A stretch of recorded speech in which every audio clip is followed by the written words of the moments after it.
Can you imagine that Max Verstappen wins at the Nürburgring? But not with Red Bull nor with a Formula One, but with a Mercedes, leaving the entire grid in shock and completely changing the narrative of his career? Because what many believe happened is not exactly like that. And when you understand the truth behind this movement, you realize that Verstappen is not only competing, he is preparing something much bigger, something that could redefine his future outside of Formula One and put teams, drivers, and the entire category on alert. The story begins with a confusion that quickly became a trend within the world of Formula One, because from one moment to the next the idea began to circulate that Max Verstappen had won at the Nürburgring with Mercedes, something that, if you analyze it superficially, seems completely impossible within the current context of the category, but precisely that is where the key to everything lies, because this narrative is born from a misinterpreted reality that, when explained correctly, is even more impressive than many imagined. And Verstappen was at the Nürburgring, he did compete and he was the absolute protagonist, but he did not do it in a Formula One car, but in a Mercedes-AMG GT3 within one of the most demanding categories in motorsport, endurance on the Nordschleife, a circuit that does not forgive mistakes, where experience, precision, and the ability to adapt weigh even more than pure speed, and where many specialists fail after years of trying, which makes it even more shocking. What Max achieved in such a short time. From the beginning, his presence was not seen as a simple anecdotal participation, because Verstappen did not come to try his luck. He arrived with a completely structured plan, with a defined program together with Verstappen Racing, backed by Red Bull and Mercedes-AMG Motorsport, which already made it clear that this was not an experiment, but a carefully designed strategic move, where each lap, each session and each decision had a clear purpose, to dominate an environment completely different from that of Formula One. What no one expected was how quickly he would adapt, because instead of taking several races to understand the behavior of the car, the traffic, the race procedures, and the particularities of the Nordschleife, Verstappen was competitive from the first moment, showing a level of control and confidence that broke any logic, especially on a circuit where even the most experienced drivers take years to reach that point of performance. And this is where the real surprise that shakes the paddock begins to be built, because in the 2026 NLS2 he not only competes, but directly positions himself as one of the references of the weekend, achieving a qualifying lap that places him on pole and demonstrating that he is not there to learn. He is there to win, sending a direct message not only to his rivals in that category, but also to the entire Formula One, where his figure was already dominant, but now he begins to transcend to another level completely different. Because what happens in the NLS2 is not just an outstanding performance, it is a demonstration of superiority that breaks any previous expectations. Verstappen not only marks pole position, but does so with a considerable difference compared to the rest of the field, something that at the Nürburgring has an even greater value, since we are talking about a circuit where the differences are usually minimal due to its length, complexity, and constant variability, which turns that performance into a clear sign that it is operating at a different level. And the most impressive thing is not only the fast lap, but everything behind it, because in this type of competition it is not enough to be fast on a lap. You need to understand the traffic, manage overtaking with slower cars, constantly interpret flags, adapt to changes in grip in different sectors of the circuit, and coordinate with the team in every operational detail, something that Verstappen manages to execute with a naturalness that baffles even endurance specialists. This provokes an immediate reaction within the paddock, because many are beginning to realize that they are not seeing a Formula One driver trying another category, they are seeing a driver capable of dominating any discipline in which he competes, and that completely changes the perception of his figure. He is no longer just the reference for F1.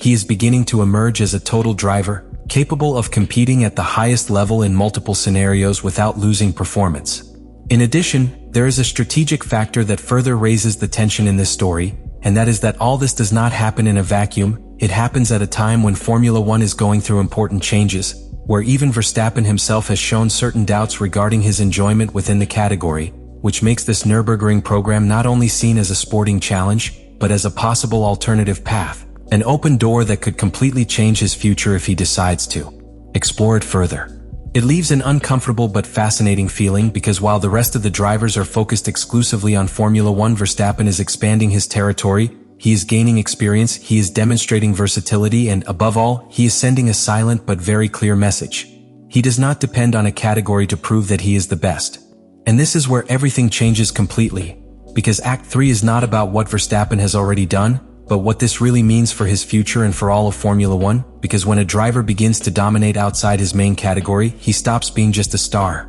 and becomes a global threat within motorsport. What Verstappen has shown at the Nürburgring is not a simple victory or a specific performance. It is proof that he is not limited by the environment in which he competes, that his talent does not depend on the car, the regulations, or the context, but is completely adaptable, and that breaks one of the greatest pillars of modern Formula One, where many drivers depend completely on the system in which they develop, something that simply does not apply in his case. But there is an even more important detail that is beginning to generate discomfort within the paddock, and that is that this movement not only gives him experience, it also gives him freedom, because while other drivers are tied to contracts, structures, and constant pressures within Formula One, Verstappen is building something parallel, a kind of second way that allows him to compete, enjoy, and continue winning without depending exclusively on what happens within the premier class. What is beginning to be generated around Verstappen is not only admiration, but also concern, because within the paddock many are beginning to understand that they are facing a driver who no longer follows the traditional rules of career development. He is not focused solely on adding titles in Formula One, he is building something broader, a kind of transversal domain that allows him to compete in multiple disciplines without losing performance, something that completely breaks with the current logic of extreme specialization.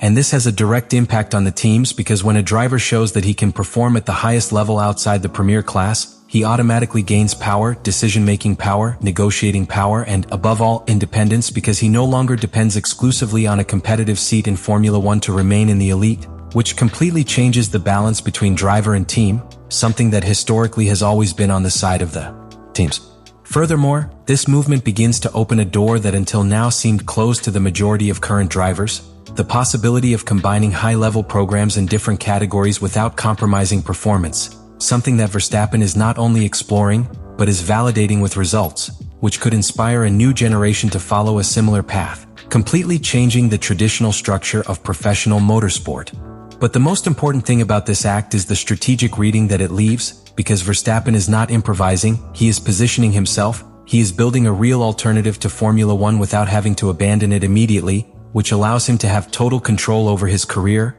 decide when to compete, where to do it, and under what conditions, something that very few drivers have had in history, and that places him in a position of absolute advantage over the rest. And this is where the story reaches a new level of tension, because it is no longer about whether he can win at the Nürburgring or in Formula One.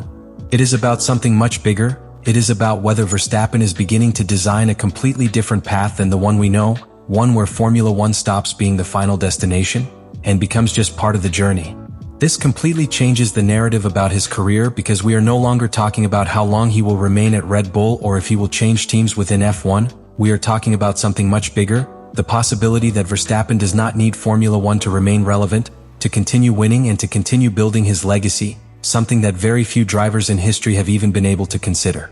And this is where the impact becomes total, because his participation with Mercedes-AMG in endurance, supported even by structures linked to Red Bull, breaks all the traditional barriers between brands, rivalries, and categories, sending a direct message. Motorsport for Verstappen has no limits, and he is willing to cross them all if that allows him to continue competing at the highest level. And after everything we have seen, the conclusion is much deeper than it seems at first glance, because this story is not about a simple victory at the Nürburgring, nor about a specific change of car or category. It is about something much bigger.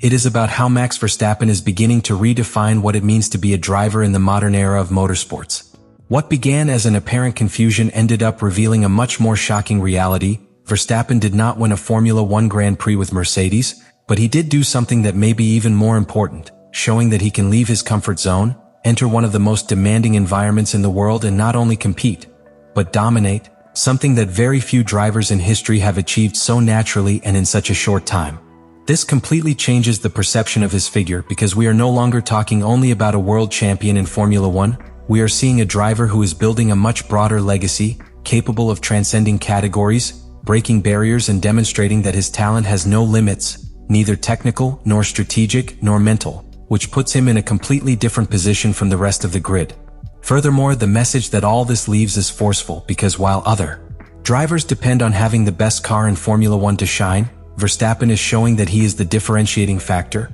that he can adapt, compete, and win in any scenario, which raises his figure to a level where he no longer competes only against drivers, but against the history of motorsport itself. And the most important thing of all is that this does not seem to be the end, but the beginning of something much bigger, because if he has already shown that he can dominate inside and outside of Formula One, the real question is not what he has achieved so far, but how far he is willing to go.